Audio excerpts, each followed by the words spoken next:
Hello, beautiful minds. Today I would like to share my most favorite parable. A king asked his advisors, I need a very small advice which contains all wisdom. I want to keep it under diamond of my ring.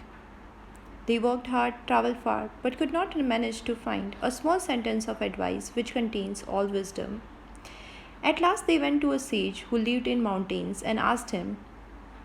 Without thinking for a single moment, he wrote a sentence, folded the paper and put it under the diamond and said, Tell the king he should not look at it out of curiosity, but only when he is in such a despair that there seemed to be no way out. Only then he should open it, and this will give him the insight, the door, the exit out of his despair. Many times the king was curious. His advisors were curious. In one sentence, without thinking moment, the mystic had written the message, but he had prohibited the king to open it out of curiosity. The king managed to keep his word. After a few years, the kingdom was invaded and the king lost the battle. He escaped the battlefield riding alone on his horse into the mountains to save his life, and he reached a dead-end point.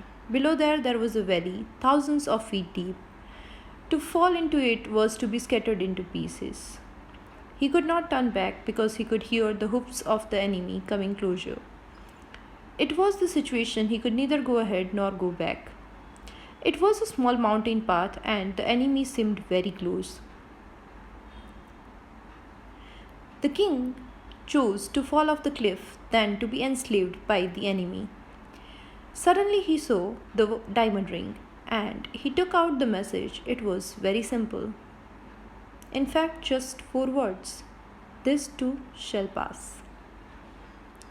He changed his mind, waited there after reading the message, and strange as it may seem, the sound of hoofs started receding.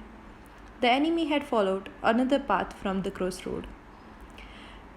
Then the king gathered courage, reached his allies, and formed an army.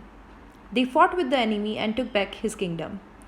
The day he took back his kingdom was a great day of celebration. The kingdom was decorated, there was a wave of joy, and the pearl of praise were showered on the king. He felt very egoistical that he had defeated a great enemy who was with bigger armies. But then he suddenly remembered, this too shall pass. And just the remembrance that this too shall pass, his ego disappeared, and his being became humble. Let this too shall pass, which is title of my most favorite parable, be chastening in the hour of pride and consoling in the depth of affliction. Thank you very much.